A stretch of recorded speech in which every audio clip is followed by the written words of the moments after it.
माझे नाव अद्वैत रवींद्र बिंद. माझ्या कवितेचं नाव आहे आई.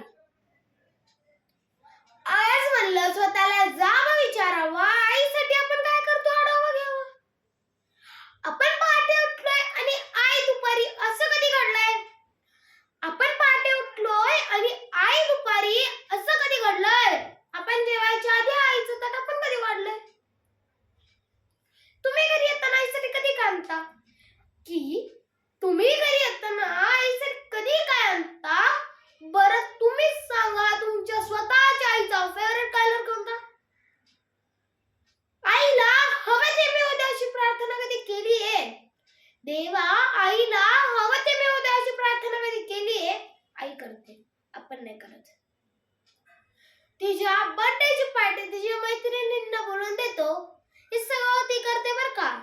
तिच्या बर्थडेची पार्टी तिच्या मैत्रिणींना बोलवून देतो, तिने केलेला पसारा कधी आपण आवरतो?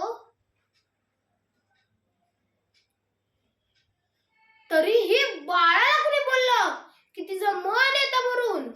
आपण काही करत नसताना बाळाला कुणी बोललं की तिचं मन येतं भरून, आपण मात्र बोलताना शिव्या आईवरून.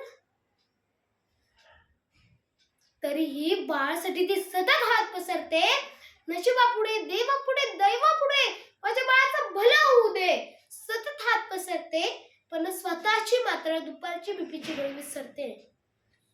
आईची आईहून बाळांना कधीतरी वागा ना.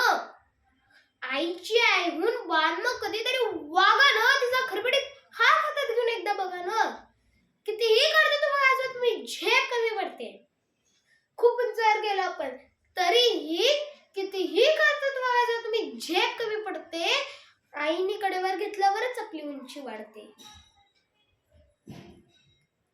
उगाच कशाला त्या अध्यात्म आणि श्रद्धेच्या गप्पा हाणता? उगाच कशाला त्या अध्यात्म आणि श्रद्धेच्या गप्पा हाणता? आईच्या पोटी जन्माला येताना देव कुठे म्हणता? आईला सतत मुलांचा ध्यास, त्यांच्याच प्रेमाची धुंदी, बाळ निगमत आणली नाही तरी आई सदा आनंदी. आईला सतत मुलांचा ध्यास, त्यांच्याच प्रेमाची धुंदी, बाळ निगमत आणली नाही तरी आई सदा आनंदी. नका करू स्पर्धा कोणाशी, नको कोणाचा हेवा, जग जिंकायचंय का तुम्हाला? आईच्या पायावर डोकं ठेवा.